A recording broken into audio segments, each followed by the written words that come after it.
The darkness of space around Earth's solar system suddenly tore apart like black fabric. Massive alien ships appeared from nowhere, their metal hulls gleaming under the distant sun. The Korthak Galactic Empire had finally found Earth.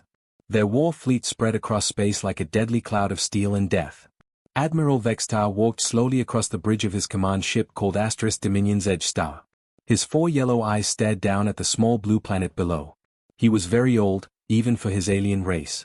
For 300 years, he had conquered world after world for his empire. 47 planets had fallen under his command. Earth would be the 48th. His skin was gray and rough like old leather. 2 sharp mandibles moved when he spoke, clicking together like scissors. He wore the black uniform of a Korthak fleet commander. Gold medals covered his chest, each one representing a world that had surrendered to him. "What do our scans tell us about this world?" Vextar asked his tactical officer. The younger Korthak checked his instruments. His hands moved quickly over the glowing controls. "Admiral, the planet's people call themselves humans. We count about 8 billion of them living on the surface. Their technology is very basic. They have simple space travel, weak weapons, and many different governments that fight each other." Vextar made a sound that might have been laughter. His mandibles clicked faster. "Perfect. Another easy conquest. These humans will surrender quickly when they see our power. Send them the standard ultimatum message." Far below on Earth, Dr. Hyun was working late at the Seoul Space Observatory in South Korea. He was a thin man with tired eyes who spent most nights watching the stars. He loved his job, but tonight would change his life forever. His computer screen suddenly filled with strange readings. The numbers made no sense. Something huge was moving in space near Earth. Something that should not exist. Dr. Hyun checked his instruments again. Then again. His hands began to shake. The readings were real. Massive objects had appeared in their solar system, objects bigger than anything humans had ever built. With trembling fingers, he reached for the red emergency phone on his desk. This phone connected directly to the government's crisis center. "This is Dr. Hyun at Seoul Space Observatory," he said, his voice cracking. "I need to report something impossible. We have confirmed alien spacecraft in our solar system. Many of them. Very large. I am sending all the data now." The news spread like wildfire across Earth. Within 2 hours, every space agency knew about the alien fleet. Military commanders woke up to emergency calls. World leaders were pulled from their beds and rushed to secure bunkers. Commander Lee sat in the South Korean Space Command Center, talking quickly with military officers from around the world. The room buzzed with activity as soldiers and scientists tried to understand what was happening. Then the alien message arrived. It came in every language spoken on Earth. The translation was perfect, which scared people even more than the words themselves. "People of Earth," the message began. "You will surrender within 72 hours. You will join the Korthak Empire as a tributary species. You will serve us and give us tribute from your world. If you resist, we will burn your planet to ash. You have 3 days to decide." President Park of South Korea called an emergency meeting in Seoul. Similar meetings were happening in every capital city on Earth. She was a small woman but known for her strong will and sharp mind. She had led her country through many crises, but nothing like this. "Tell me our options," she said to the room full of generals, scientists, and advisors. General Kim, the head of Earth's combined military forces, spoke first. He was an old soldier with gray hair and many scars from past battles. "Our military analysis is clear, Madam President. We cannot match their technology in direct combat. Their ships are too advanced. Their weapons are too powerful." The room fell quiet. Everyone knew this was true. Humanity's best weapons would be like throwing stones at a tank. But General Kim continued. "However, we do have some advantages they may not know about. Our mining operations on the moon and in the asteroid belt are still hidden from their scans. Colonel Han's deep space reconnaissance teams are already moving to shadow their outer ships." Colonel Han was younger than the general, but he was known as Earth's best space pilot. He nodded. "My teams are already in position. We're watching them, learning their patterns. They think we're just a primitive world with no real space presence." Dr. Song stood up from her chair. She was Earth's leading physicist, a brilliant woman who had helped design humanity's most advanced spacecraft. "We have other advantages too," she said. "Our manufacturing is spread across many locations, not centralized like most species they've conquered. We adapt quickly to new situations. And most importantly..." She paused, looking around the room at the determined faces, We have something they don't understand. We absolutely refuse to give up, even when things look hopeless. President Park looked at each person in the room. These were Earth's best and brightest, its strongest defenders. She saw fear in their eyes, but also something else. Determination. Anger. The same spirit that had helped humans survive ice ages, plagues, and world wars. The countdown has started, she said quietly. 72 hours to surrender or die. But I think these aliens don't understand who they're dealing with. They see a primitive world. We'll show them what humans do when someone tries to take our home. Outside the windows of the meeting room, people in the streets looked up at the night sky. Somewhere up there, alien ships waited for their answer. The next 3 days would determine whether humanity would kneel or fight. The 72-hour countdown had begun. The alien demonstration came without warning. 3 of Earth's communication satellites suddenly exploded in space, turning into brilliant balls of fire that could be seen from the ground. The explosions were captured by cameras and broadcast on every television screen across the planet. The message was clear: this is what happens when you disobey the Korthak Empire. Admiral Vextar watched the destruction from his command bridge. His 4 eyes gleamed with satisfaction as the human satellites burned. Perfect shots, he said to his tactical officer. Clean destruction. Now they understand our power. But far away on Europa, one of Jupiter's moons, Colonel Han had a different reaction. He sat in a hidden observation bunker that the aliens had not discovered. Through powerful telescopes, he watched the alien fleet and recorded everything they did. Impressive weapons, Han muttered to his team of space scouts. But they just made a big mistake. They showed us exactly how their guns work. His fingers moved quickly over his computer, saving all the data about the alien energy beams. Every shot they fire teaches us something new about their technology. Back on Earth, the mood was not what the aliens expected. Instead of panic and fear, there was cold anger. People did not run screaming through the streets. They did not beg their leaders to surrender. Instead, they got to work. Dr. Song barely slept as she worked with scientists from around the world. Her laboratory was filled with pieces of the destroyed satellites that had been collected by secret rescue drones.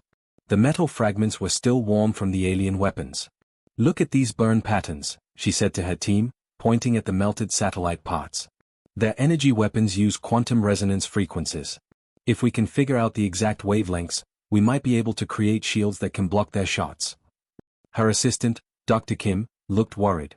But Dr. Song, we only have 18 hours left before the deadline. Then we work for 18 hours without stopping, Song replied. Her eyes were red from exhaustion, but her hands were steady as she continued her analysis. Every piece of data we gather now could save millions of lives later. In government buildings around the world, leaders made the same difficult choice. The President of the United States, the Prime Minister of Britain, the Chancellor of Germany, and dozens of other world leaders all came to the same conclusion. They would not surrender. President Park stood in the Great Hall of the United Nations building in New York. Representatives from every country on Earth had gathered for an emergency meeting. The room was full of tension. Everyone knew that the next few hours would determine the future of the human race. The alien deadline is in 18 hours, Park said, her voice carrying clearly through the silent hall. I will ask this question only once. Does anyone in this room believe we should surrender to these aliens? The silence stretched on for long minutes. Representatives looked at each other, but no one spoke. Finally, Secretary General BAE stood up from his seat. He was an old man who had spent his life trying to bring peace to the world. But there was fire in his eyes as he spoke. Our ancestors survived the ice ages when the world was covered in snow and ice, he said. They survived terrible diseases that killed millions. They survived 2 world wars that nearly destroyed our civilization. We did not climb from caves to reach the stars just so we could bow down to the first bully we meet out there. A murmur of agreement spread through the hall. One by one, representatives from every nation stood up. No words were needed. The message was clear. Humanity would fight. As the 72-hour deadline got closer, Admiral Vextar waited for Earth's surrender message. He had seen this pattern many times before. First came the demonstration of power. Then came fear. Finally came the surrender.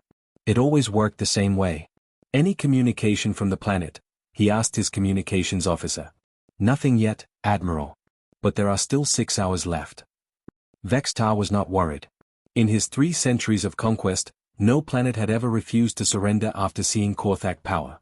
These humans would be no different. But when the deadline arrived, something unexpected happened.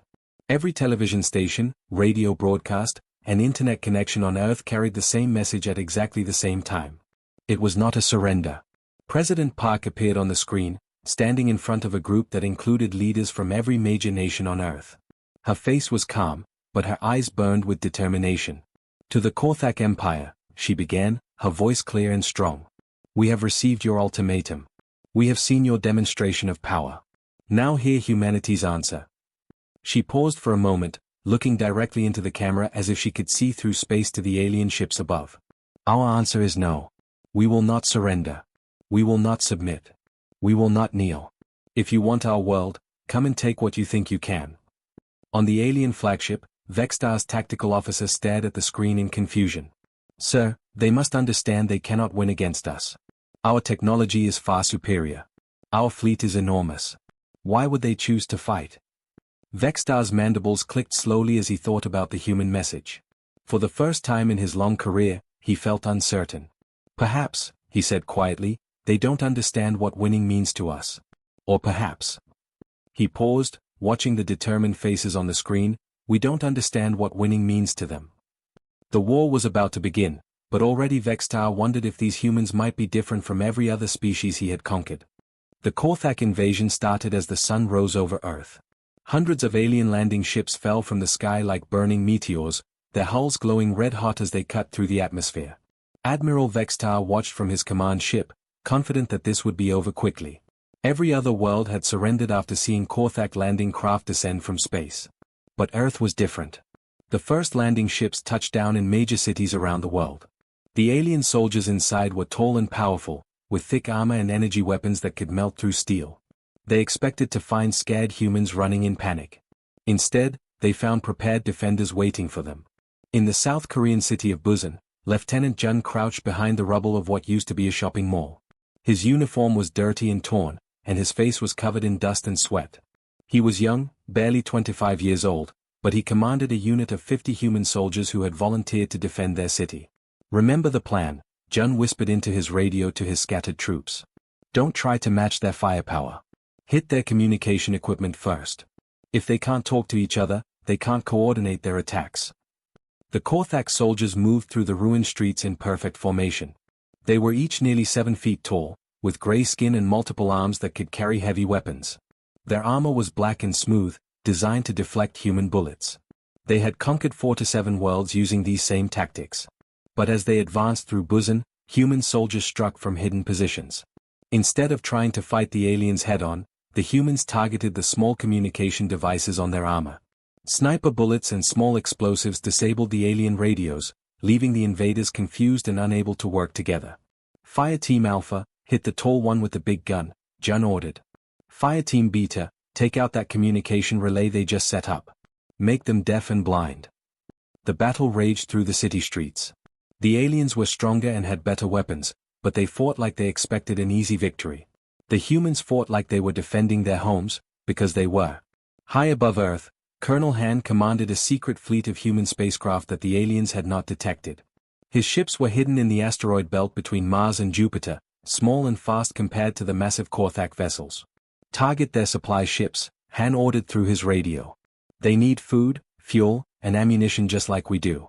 Cut off their supplies and they'll start to weaken.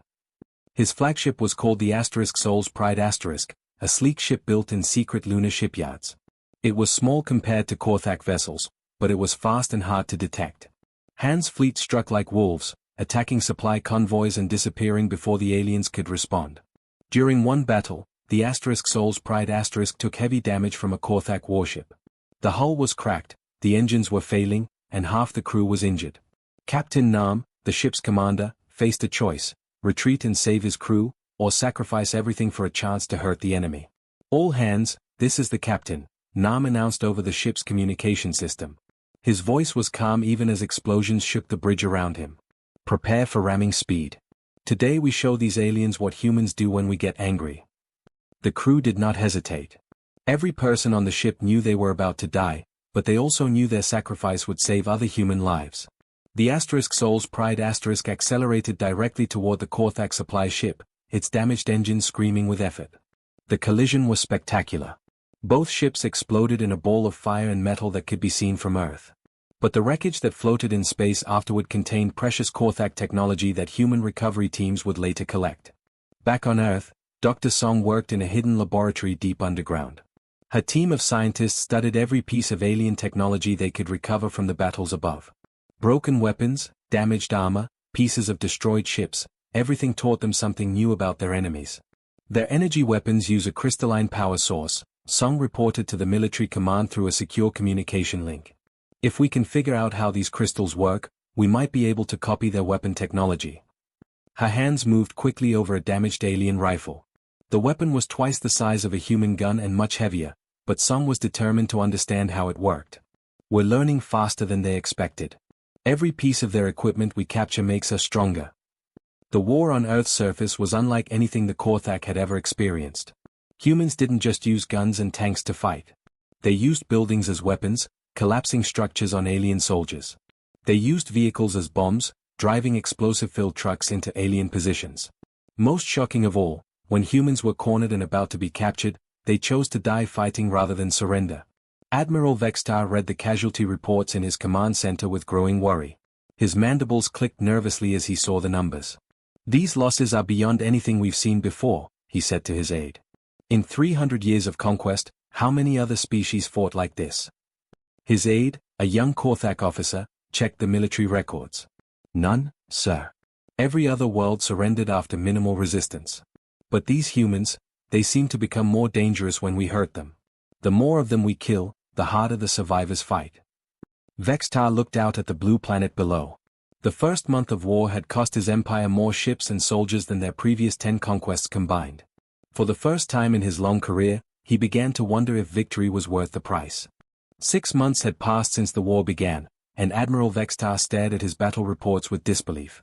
In all his 300 years of conquest, he had never seen anything like this. The humans were not losing. They were not winning either, but they were not losing. This had never happened before. "Impossible," he muttered, his 4 eyes scanning the data screens. "No primitive species should be able to fight us for this long." But the humans had done something that shocked the entire Korthak Empire. They had learned. They had adapted. They had taken alien technology and made it their own. Deep in hidden laboratories scattered across Earth's solar system, Dr. Song and her teams had worked day and night for months. They had taken broken pieces of Korthak weapons, damaged alien ship parts, and even captured alien computers. Slowly, carefully, they had figured out how everything worked. "We've done it," Song announced to her exhausted team. Her hair was gray now from stress and lack of sleep, but her eyes were bright with excitement. "We've successfully combined human and Korthak technology. Our new hybrid weapons are ready." In secret shipyards hidden inside asteroids and deep lunar caves, human workers built ships like nothing Earth had ever seen before. These new vessels looked partly human and partly alien. They had Earth's sleek design but carried Korthak energy weapons and shield generators. Commander Lee walked onto the bridge of humanity's first hybrid battleship. The ship was called the Inshin's Vengeance *, and it was beautiful in a deadly way. The hull was silver and black, covered with both human armor plating and alien shield projectors. "All stations report ready for combat," his tactical officer announced. Lee looked out at the Korthak fleet in the distance. For months, human ships had been forced to run and hide from the superior alien vessels. Today, that would change. "Target their flagship shield generators," Lee ordered calmly. "Let's show them we've learned their tricks." The Inshin's Vengeance * opened fire with weapons that combined human precision targeting with Korthak energy power. The alien flagship shields flared and sparked as the hybrid beams struck home. For the first time in the war, a human ship was fighting a Korthak vessel on equal terms. The battle for Earth's outer solar system had become a grinding war that neither side could win quickly. Every human victory cost many lives, but the humans kept fighting. Every Korthak victory was expensive and bloody, leaving the aliens weaker than before. But something even more troubling was happening across the Korthak Empire. Word of the human resistance was spreading to other conquered worlds. "Admiral," his intelligence officer reported nervously, "we're receiving troubling reports from the Centauri sector. 3 tributary species have refused to send their monthly tribute. They say they're inspired by the human resistance." Vextar's mandibles clicked in anger. "Send battleships to enforce compliance." "Sir, we've already sent ships." The local species fought back. They're using tactics similar to what the humans are doing. Hit-and-run attacks, targeting supply lines, refusing to surrender even when outnumbered. For the first time in centuries, the Korthak Empire was facing rebellion in multiple star systems. The human war was inspiring other conquered species to fight for their freedom. On Earth, General Kim commanded the defense from a deep underground bunker beneath Seoul. The city above was mostly ruins now, but the bunker was safe and well supplied. From here, he coordinated military operations across the entire solar system. Status report, Kim demanded as he entered the main command center. Major On, his chief of staff, looked up from her computer screens. Mars colonies report successful raids on 3 Korthak supply depots. They captured enough food and fuel to last 2 months. Lunar Base has completed production of 50 new fighter ships using hybrid technology. Kim nodded. The human manufacturing capability had moved off Earth months ago. Factories in asteroid belts, mining stations on distant moons, and hidden bases throughout the solar system now produced weapons and ships faster than the aliens could destroy them. And sir, Major On continued, her voice dropping to a whisper, Colonel Han's deep reconnaissance teams have confirmed the location of the Korthak homeworld. Kim's expression didn't change, but his eyes grew hard. Begin Phase 3. Far out in the darkness of space, captains led a team of volunteers on the most dangerous mission in human history. They were not trying to destroy alien ships or capture alien technology. Instead, they were sneaking aboard damaged Korthak vessels to plant tiny tracking devices and steal navigation data. Remember, Sue told her team as they prepared to board another alien supply ship, we're not just fighting for Earth anymore. Every conquered species in their empire is watching us. If we can show them that the Korthak can be beaten, maybe they'll start fighting too. The volunteers knew they would probably never see Earth again. Their mission was to secretly travel aboard Korthak ships back to alien territory, mapping hyperspace routes and finding targets for future human attacks. Admiral Vextar was reviewing daily reports when the worst possible news arrived. His aide rushed into the command center, his face pale with shock. Admiral, we've detected human activity in Korthak home territory. Somehow, they've traveled thousands of light years from Earth. Vextar's 4 eyes widened. How is this possible? They don't have hyperspace technology capable of such distances. We believe they're hiding aboard our own supply ships, sir. Using our vessels to travel back to our home systems. We don't know how many of them are out there or what they are planning. For the first time in 3 centuries of conquest, Admiral Vextar felt afraid. Not afraid of losing the battle for Earth, that was just military defeat.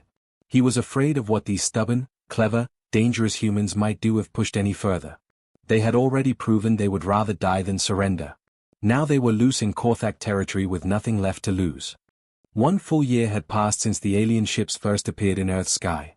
Admiral Vextar sat in his command chair, reading the message that had just arrived from the Korthak High Command. His hands shook slightly as he processed the words. End the Earth campaign immediately, the message read. Use complete planetary bombardment. The cost of this war has become too high. Rebellion is spreading to 12 other star systems. The human resistance must be stopped before it destroys our empire.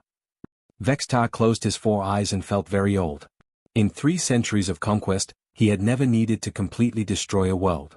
There had always been another way. Surrender, negotiation, or at worst a quick ground invasion. But these humans were different. They refused to break. Prepare the planet-killer weapons, he ordered his crew reluctantly. His voice was heavy with something that might have been sadness. Target all major population centers on Earth.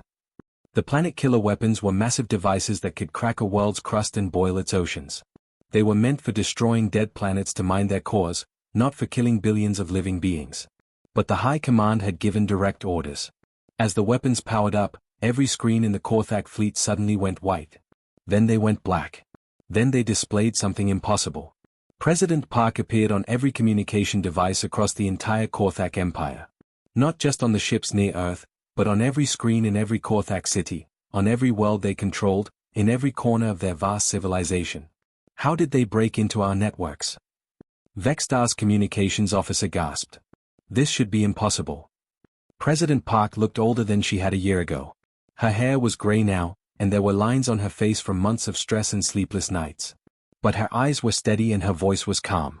To the Korthak Empire, she began, her words carrying across 1,000 star systems, we offer you our final ultimatum. The screen split to show live video feeds from 3 different worlds. Vextar recognized them immediately. They were major Korthak colony planets, each home to billions of his people. On each world, human agents stepped into view. They were ordinary-looking people, wearing simple clothes, but they carried devices that made Vextar's blood run cold. Advanced explosive weapons that combined human engineering with stolen Korthak technology. "We know where you live," President Park continued. "Our people are already among you. We have spent this year mapping your trade routes, finding your homeworlds, and studying your weaknesses. You taught us well when you tried to conquer us." Dr. Song stepped into view beside the president. She looked exhausted but determined. "We have reverse-engineered your hyperspace technology and made it better. We have created weapons that can destroy planets using your own power sources. Most importantly, we have done something you thought was impossible. We have united our entire species in a single cause." General Kim appeared next, his uniform worn and dirty from months of war. His voice was as hard as steel when he spoke. "If you destroy Earth, you will face something your empire has never encountered before. A species with nothing left to lose, scattered throughout your territory, with the knowledge and weapons to hurt you for the next 1,000 years. The final image was the most terrifying of all. Captain Sa stood in what was clearly a Korthak city, surrounded by tall alien buildings and busy streets full of Korthak civilians. She looked directly into the camera with calm, steady eyes. "We are not asking for peace," she said quietly. "We are explaining the price of continuing this war. You have 72 hours to withdraw all your forces from our solar system. If you choose to destroy Earth, you will spend the next millennium wondering which of your worlds will be the next to die." The broadcast ended with a display that made every Korthak in the fleet gasp in horror. Dozens of coordinates appeared on the screen, locations throughout Korthak space where human agents were positioned. Homeworlds, colony planets, military bases, trade centers. Humans were everywhere. Admiral Vextar stared at the dark screen, his 4 eyes wide with a terror he had never experienced.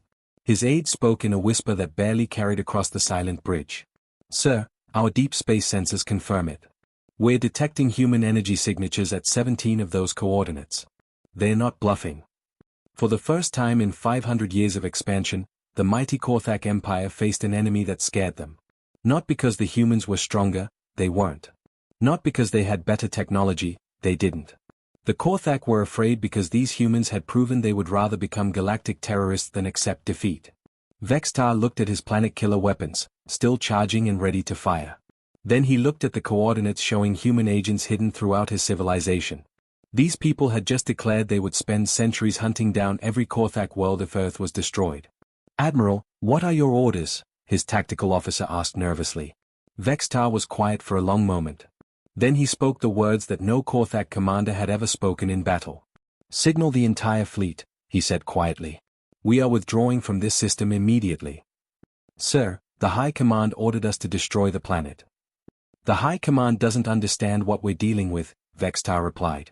"These humans aren't just defending their world anymore. They've become something far more dangerous. They've become an idea that other species will follow." The first strategic retreat in Korthak history began not because they had been defeated in battle, but because they had encountered a species too dangerous to conquer and too stubborn to break. As the massive alien fleet disappeared into hyperspace, President Park stood in the ruins of Seoul, looking up at the stars. Dr. Song walked up beside her. "Do you think they'll come back?" Song asked. Park's smile was cold but satisfied. "If they do, we'll be ready. And we'll be everywhere."